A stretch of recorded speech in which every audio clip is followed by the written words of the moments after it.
अस्सलाम वालेकुम guys, welcome back to another episode of law with Ali. आज के एपिसोड को शुरू करने से पहले मेरी आपसे एक छोटी सी रिक्वेस्ट है। वो ये है कि एक तो वो स्टूडेंट्स हैं जो ऑलरेडी मेरी वीडियोस देख रहे हैं, सुन रहे हैं, उनको ऑलरेडी पता है मेरा, they know about the channel और उनको पता है कि इस पर वीडियोस आती हैं and they listen to it and they study with me. लेकिन एक काम मैंने देखा है कि वो नहीं होता कि आप लोग वीडियोस देख लेते हो, पढ़ लेते हो, बट उसको लाइक नहीं करते। लाइक करने का फ़ायदा ये होता है कि एक्चुअली इसका इतना फ़ायदा मुझे नहीं होता, बट जितना फ़ायदा दूसरे स्टूडेंट्स को होता है। जब वीडियो लाइक की जाती है तो यूट्यूब उस वीडियो को सर्च करने पे ऊपर दिखाती है, बिकॉज यूट्यूब को ये लगता है कि ये वीडियो अच्छी है तो it is being liked by people, तो यूट्यूब फिर उसको सजेस्ट करती है। अगर कोई और रैंडम स्टूडेंट सर्च कर रहा होगा पढ़ने के लिए, ए लेवल्स लॉ पढ़ने के लिए, तो उसको ये वीडियो सिर्फ तब नज़र आएगी अगर आप लोग इसको लाइक करोगे। तो इट्स अ रिक्वेस्ट कि वीडियो को लाइक कर दिया करो। इसके साथ ही हम आगे अपने लेक्चर पे चलते हैं। हमारा जो आज का लेक्चर है that is about judicial president. ये हमारा चैप्टर नंबर 5 है of the book paper 1 the English legal system. Judicial president एक ऐसी चीज़ है कि जहाँ जजेस जो हैं वो अपने डिसीजंस के थ्रू प्रेसिडेंट बनाते हैं। They create law for the future जजेस टू फॉलो। आपने एक बात जहन में रखनी है कि जब से हमने पढ़ना स्टार्ट किया from parliamentary law making all the way to this chapter, हम अभी तक सोर्सेज ऑफ लॉ पढ़ रहे हैं। हम ये पढ़ रहे हैं कि लॉ हमें कहाँ कहाँ से मिलता है, क्या क्या सोर्सेज हैं जहाँ से लॉ हमें मिलता है। तो ये भी एक लॉ का सोर्स है, ठीक है। इसको केस लॉ बोलते हैं, ठीक है। A law which is made through cases, ठीक है। डिसीजंस जो है जजेस के वो हिस्टोरिकली बहुत इंपॉर्टेंट रहे हैं in the development of the common law. Law बहुत डेवलप हुआ है through the decisions of the जजेस।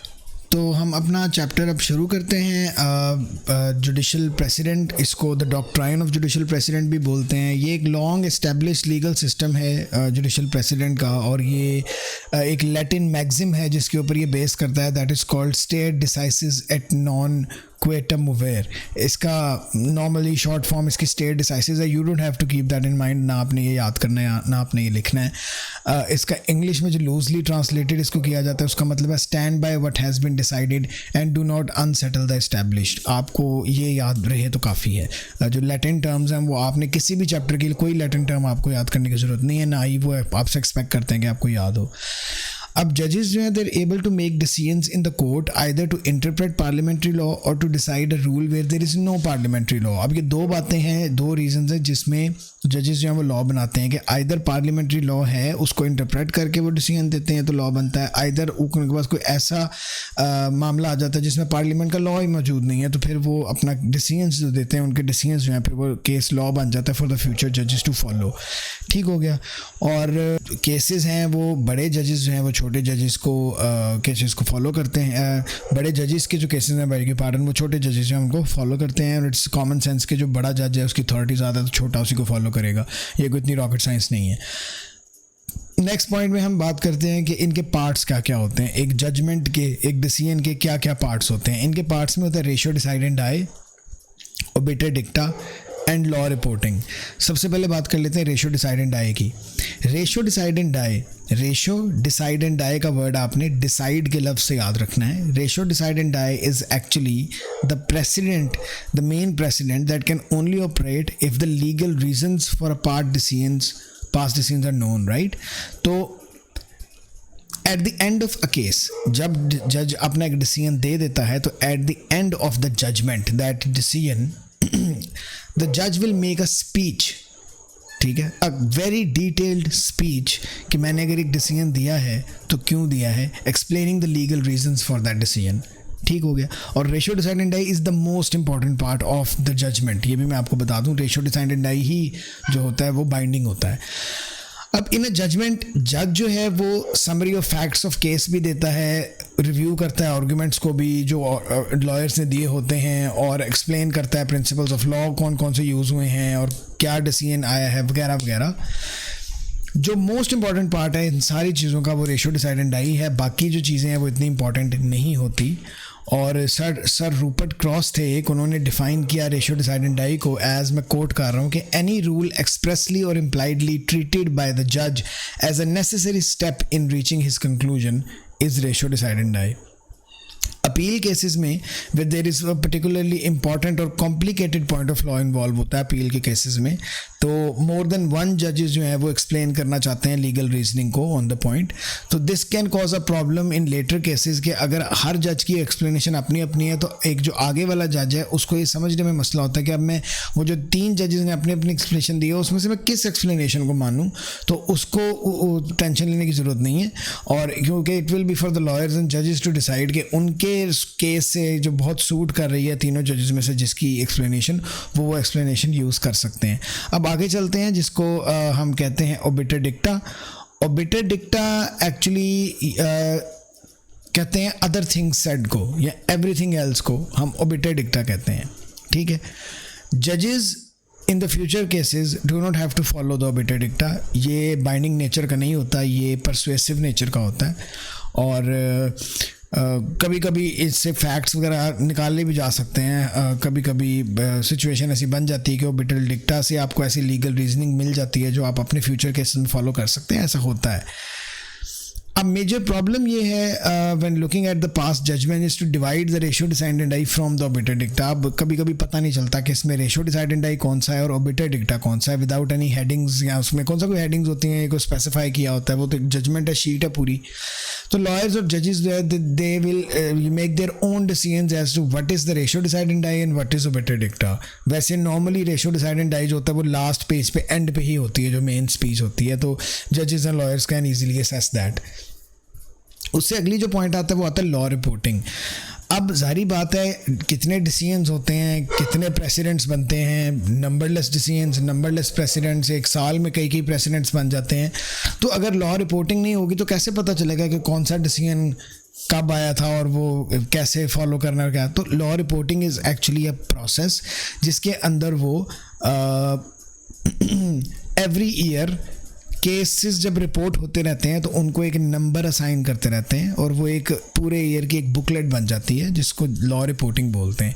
एक यूजुअल नंबर, एक वर्ड उसको दे दिया जाता है तो उसको लॉ रिपोर्टिंग कहा जाता है। I am giving you an example below, नीचे आप देख लें कि इस तरह लॉ प्रेसिडेंट को एक लॉ रिपोर्टिंग के तहत एक कोड, एक नंबर दे दिया जाता है जो कि उसका कोड बन जाता है। फिर उस बुक के अंदर से अगर आपने कोई रेफरेंस देना भी है तो आप उस कोड के साथ उस प्रेसिडेंट का रेफरेंस दे सकते हैं। और हर साल जब ये बुक्स इस तरह विद कोड एंड प्रेसिडेंट्स बनती हैं तो फिर जजेस को और लॉयर्स को भी ईजी होता है ये देखने के लिए कि इस साल में कौन कौन सी बात पे कौन कौन सा नया प्रेसिडेंट आया है। अच्छा जी, अब हम आते हैं अपने अगले पॉइंट पे। प्रेसिडेंट 3 तरह के हो सकते हैं, या प्रेसिडेंट बाइंडिंग होगा, या प्रेसिडेंट परसुएसिव होगा, या प्रेसिडेंट ओरिजिनल होगा। बाइंडिंग प्रेसिडेंट भी सबसे पहले बात कर लें। बाइंडिंग प्रेसिडेंट एक वो प्रेसिडेंट है जो एक अर्लियर केस के ऊपर बना है and it has to be followed by the future जजेस ऑफ लोअर लेवल। हर जज का जो ऊपर वाला जज है उसका प्रेसिडेंट नीचे वाले के लिए बाइंडिंग है। फॉर एग्जांपल सुप्रीम कोर्ट नीचे सबको बाइंड करता है, जो कोर्ट ऑफ अपील है वो अपने से नीचे सबको बाइंड करता है, जो हाई कोर्ट है वो अपने से नीचे, जो क्राउन कोर्ट है या काउंटी कोर्ट है वो अपने से नीचे, और जो मैजिस्ट्रेट है उससे नीचे कोई है ही नहीं। उसके बाद आता है ओरिजिनल प्रेसिडेंट। ओरिजिनल प्रेसिडेंट एक ऐसा प्रेसिडेंट होता है जो एक ऐसे मैटर पे होता है जो कभी भी पहले मैटर नहीं आया कोर्ट में। एक नॉवल सिचुएशन आ गई, एक न्यू सिचुएशन आ गई and there are no past cases for any जज टू फॉलो। तो उसके ऊपर जब रीजनिंग होती है, डिस्कशन होती है और वो जब डिसाइड होता है तो उसको, जब वो डिसाइड होने के बाद प्रेसिडेंट बन जाता है तो उसको ओरिजिनल प्रेसिडेंट कहते हैं। सम legal commentators use to have the view that the जज is only declaring what the law is. The law has always been there but it is the first time the जज had to decide it. कभी कभी ये भी होता है। This supports the view that जजेस do not create law, they merely declare what the law is. कुछ commentators ये कहते हैं कि जजेस लॉ बनाते नहीं हैं, वो सिर्फ लॉ डिक्लेयर करते हैं, ठीक है।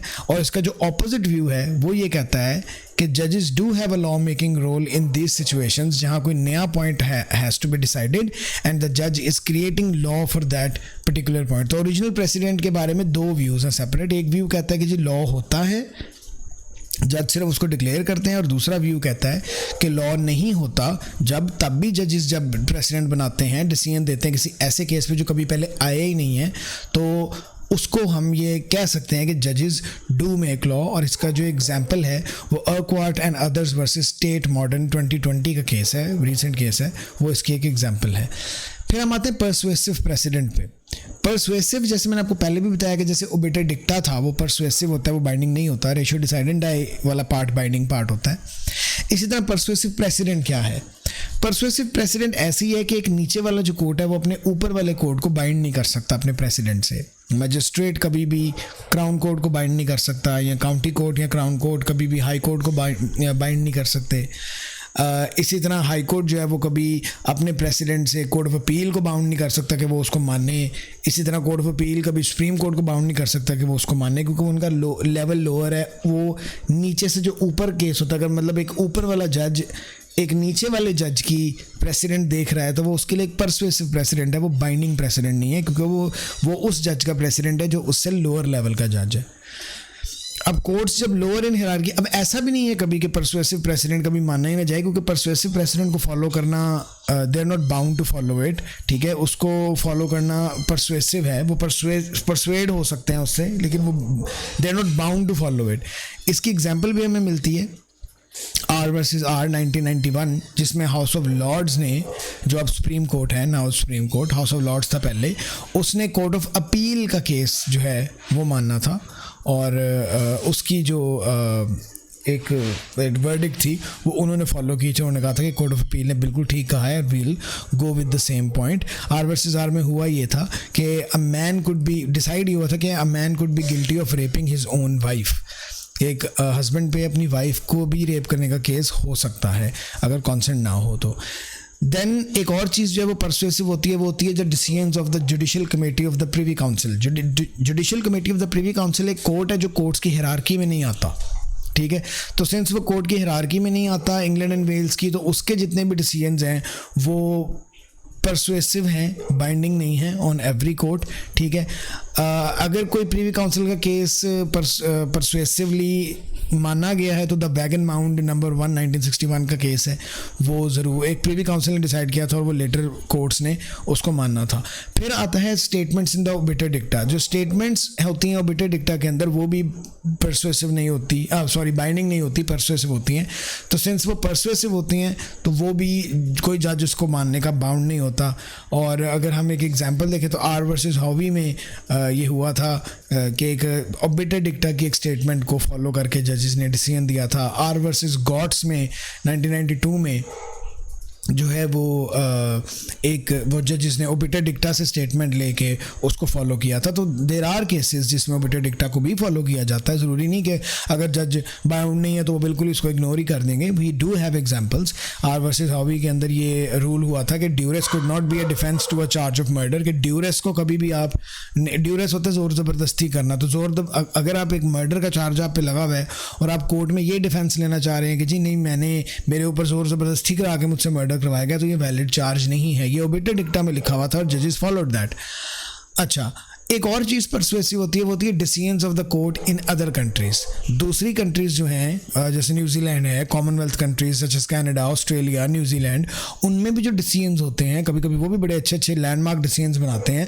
तो वो डिसीजंस इंग्लिश लॉ में, इंग्लैंड में परसुएसिव माने जाते हैं, बाइंडिंग नहीं होते। मतलब जजेस are not bound to follow them, but yes they can be persuaded by them, they can follow the rules which were made in that court. अच्छा, इसके बाद after discussing the original binding and persuasive precedent, इस chapter की एक सबसे important ये बात है कि हम समझें कि हायरार्की ऑफ द कोर्ट क्या है। अगर हमें हायरार्की ऑफ द कोर्ट का नहीं पता लगेगा तो हमें कैसे पता चलेगा कि कौन सा कोर्ट ऊपर है और कौन सा नीचे है, कहाँ बाइंडिंग है, कहाँ परसुएसिव है। हायरार्की ऑफ द कोर्ट्स का चार्ट आपके सामने आ रहा होगा और इस चार्ट के अंदर जैसा कि आप देख रहे हैं कि सबसे ऊपर जो है वो सुप्रीम कोर्ट है, वो अपने से नीचे सबको बाउंड करता है। कोर्ट ऑफ अपील अपने से नीचे सबको बाउंड करता है। हाई कोर्ट अपने से नीचे सबको बाउंड करता है। अब county court is the first instance court of civil case, तो इसके नीचे तो कोई कोर्ट ही नहीं है। उधर क्राउन कोर्ट आ जाता है, तो क्राउन कोर्ट जो है वो मैजिस्ट्रेट को बाउंड करता है। मैजिस्ट्रेट जो है वो किसी को बाउंड नहीं कर सकता। ऑन द अदर हैंड अगर हम नीचे से ऊपर जाएं तो मैजिस्ट्रेट के लिए ऊपर वाले सारे बाइंडिंग हैं, लेकिन ऊपर वालों के लिए मैजिस्ट्रेट जो है वो परसुएसिव है। इसी तरह क्राउन कोर्ट, काउंटी कोर्ट कि ऊपर वाले सारे बाइंडिंग हैं और जो नीचे वाले मतलब जो इससे नीचे हैं काउंटी कोर्ट के नीचे तो है ही नहीं, उसके परसों से। तो टेक्निकली आप समझ गए मैं क्या बात करना चाह रहा हूँ। I don't have to tell about each and every court. आप समझ गए मैं क्या बात कर रहा हूँ कि जो ऊपर वाले कोर्ट है वो नीचे सबको बाउंड करते हैं और जो नीचे वाले कोर्ट्स के डिसीजन है वो ऊपर वालों के लिए परसुएसिव होते हैं, बाइंडिंग नहीं होते। ठीक हो गया। और ये भी मैं आपको बता दूं, ये एक है इंफॉर्मेशन है कि अक्टूबर 2009 तक हाउस ऑफ लॉर्ड्स होते थे। अक्टूबर 2009 के बाद हाउस ऑफ लॉर्ड्स को ख़त्म करके उसको रिप्लेस कर दिया गया सुप्रीम कोर्ट से। हाउस ऑफ लॉर्ड्स का जो जुडिशल कैपेसिटी वाला हाउस ऑफ लॉर्ड्स, वो जो पार्लियामेंट वाला हाउस ऑफ लॉर्ड्स है वो अभी भी है, लेकिन ये जो जुडिशल कैपेसिटी वाला हाउस ऑफ लॉर्ड्स था ये इसको रिप्लेस करके अब सुप्रीम कोर्ट बना दिए गए। तो now all the lower courts have to follow the decisions of the supreme court, but also the decisions, the older decisions by the house of lords, जब जो कि अभी तक सुप्रीम कोर्ट ने चेंज नहीं किए। तो जो पिछले डिसीजंस थे, जब 2009 से पिछले जितने भी केसेस थे वो हाउस ऑफ लॉर्ड्स ने डिसाइड किए थे, तो वो डिसीजंस भी फॉलो होते हैं। ये नहीं कि वो डिसीजंस भी अबॉलिश हो गए, डिसीजंस वो फॉलो होते हैं। वो कोर्ट अबॉलिश हो गया और अब सुप्रीम कोर्ट है। अब अनलेस एंड अनटिल के सुप्रीम कोर्ट अब कोई पिछला डिसीजन चेंज नहीं कर देता तो वो पिछले डिसीजंस भी फॉलो हो रहे हैं। दो तरह के कोर्ट्स होते हैं, जैसा आपने चार्ट में देखा, दो तरह के कोर्ट्स होते हैं। एक एपिलेट कोर्ट्स होते हैं और एक कोर्ट्स ऑफ फर्स्ट इंस्टेंस या इंफीरियर कोर्ट्स होते हैं। जो एपिलेट कोर्ट्स होते हैं, एपिलेट कोर्ट्स के अंदर सुप्रीम कोर्ट आता है, कोर्ट ऑफ अपील आता है और डिविजनल कोर्ट्स आते हैं जिनमें Queen's bench division, chancery division और फैमिली डिवीजन है। ये हाई कोर्ट की 3 डिवीजन हैं। कोर्ट ऑफ फर्स्ट इंस्टेंस में हाई कोर्ट आती है और उसके बाद इंफीरियर कोर्ट्स आते हैं जिसके अंदर क्राउन कोर्ट, काउंटी कोर्ट और मैजिस्ट्रेट कोर्ट है, वो भी कोर्ट ऑफ फर्स्ट इंस्टेंस ही माने जाते हैं। कोर्ट ऑफ फर्स्ट इंस्टेंस का मतलब होता है कि केस आप वहाँ फाइल करते हैं। जब आपने केस फाइल करना है अभी, तो आप डायरेक्ट सुप्रीम कोर्ट या कोर्ट ऑफ अपील या क्वींस बेंच डिवीजन वगैरह में नहीं जा सकते। जब आपने केस फाइल करना है in the first instance, you have to go to either county court और क्राउन कोर्ट और मैजिस्ट्रेट कोर्ट और high court in civil cases as well. तो ये जो फर्स्ट इंस्टेंस वाले केसेस कोर्ट्स हैं, इनमें केस फाइल किया जाता है और ऊपर वाले कोर्ट्स जो एपिलेट कोर्ट्स होते हैं उनमें जो है वो जो केसेस हैं वो अपील में जाते हैं, नीचे से ऊपर जाते हैं, डायरेक्ट उनमें केसेस नहीं जा सकते। ठीक हो गया। अब अगर हम बारी बारी हायरार्की वाइज देखें तो सुप्रीम कोर्ट जो है it is the most senior court in the UK. ठीक हो गया। And it's decisions bind all the other lower courts in the English system, all the other lower courts जो नीचे हैं। Supreme court is not bound by its own past decisions, although it will generally follow them. ठीक है कि supreme court जो है वो नीचे तो सबको बाउंड करता है लेकिन अपने ही पिछले डिसीजन से वो बाउंड नहीं होता, लेकिन यूजुअली वो उन्हें फॉलो करते हैं, ये नहीं कि नहीं करते हैं, बट वो उनके लिए बाइंडिंग नहीं है कि वो उसको फॉलो करेंगे। उसके नीचे आ जाता है court of appeal. Court of appeal जो है वो नेक्स्ट लेवल डाउन है in the hierarchy of the court. इसके अंदर 2 डिवीजन्स होती हैं, एक सिविल डिवीजन और एक क्रिमिनल डिवीजन। दोनों डिवीजन जो है कोर्ट ऑफ अपील के, they are always bound to follow the decisions of supreme court क्योंकि वो उनके ऊपर है। In addition they must usually follow the past decisions of their own, और वो अपने भी पास डिसीजंस को मस्ट फॉलो करते हैं। Although there are some limited exceptions to it, हैं एक्सेप्शंस टू दिस रूल कि कभी कभी थोड़ा सा फ्लेक्सिबल है, कर देते हैं कि वो नहीं भी मानना, तो वो आगे हम फर्दर डिटेल में पढ़ेंगे इसी चैप्टर में। और क्रिमिनल डिवीजन जो है इसकी वो ज़्यादा फ्लेक्सिबल है। The point involves the liberty of the suspect subject, सारी बात है उसमें बंदे की लाइफ और लिबर्टी इन्वॉल्व है, तो उसको थोड़ा उन्होंने ज़्यादा फ्लेक्सिबल किया हुआ है। लेकिन सिविल डिवीजन में ज़्यादातर वो अपने पिछले डिसीजंस को फॉलो करते हैं। फिर 3 डिविजनल कोर्ट्स आ जाते हैं जिसमें Queen's Bench, Chancery and family है। They are bound by the decisions of the supreme Court and the Court of Appeal, वो उसके ऊपर है दोनों। In addition the divisional courts are bound by their own past decisions as well, although they operate similar exceptions to those operated by the Court of Appeal. इनके भी अपने जो पिछले डिसीजंस हैं they are bound by those decisions, but इनके पास भी कुछ exceptions हैं उनको ना फॉलो करने की। वही एक्सेप्शंस जो कोर्ट ऑफ अपील के पास है हम आगे डिटेल में पढ़ेंगे। कोर्ट्स ऑफ फर्स्ट इंस्टेंस वो हैं जिनमें ओरिजिनली आप ट्रायल चलती है, जिनमें आप केसेस फाइल करते हैं। उसमें जो सबसे ऊपर कोर्ट है वो हाई कोर्ट है। हाई कोर्ट जो है bound by all the courts above in the hierarchy जितने भी हमने पढ़े, बट हाई कोर्ट जजेस do not have to follow each other's decisions. ठीक है, यूजुअली वो करते हैं but they do not have to. उसके बाद हमारे पास आते हैं इन्फीरियर कोर्ट्स। तो इन्फीरियर कोर्ट्स के अंदर क्राउन कोर्ट, काउंटी कोर्ट और मैजिस्ट्रेट कोर्ट है। They are bound to follow the decisions by all the higher courts and it is unlikely that a decision by an inferior court can become a precedent. ये वाले जो छोटे court हैं वो इतने president बनाते ही नहीं है। प्रेसिडेंट ज़्यादातर अपर हायर कोर्ट्स में बनते हैं, जब अपील्स जाती हैं, पॉइंट ऑफ लॉज डिस्कस होते हैं तो वहीं प्रेसिडेंट्स बनते हैं। यहाँ प्रेसिडेंट्स इतने बनते भी नहीं हैं। और there is only one exception that is a ruling on a point of law by a जज in the Crown Court technically creates a precedent for the magistrates' court. ये होता है कि अगर क्राउन कोर्ट कोई रूलिंग दे देता है, प्रेसिडेंट दे देता है on the law, point of law, तो वो नीचे मैजिस्ट्रेट के लिए ज़रूर प्रेसिडेंट बन जाता है, मैजिस्ट्रेट उसको फॉलो करते हैं।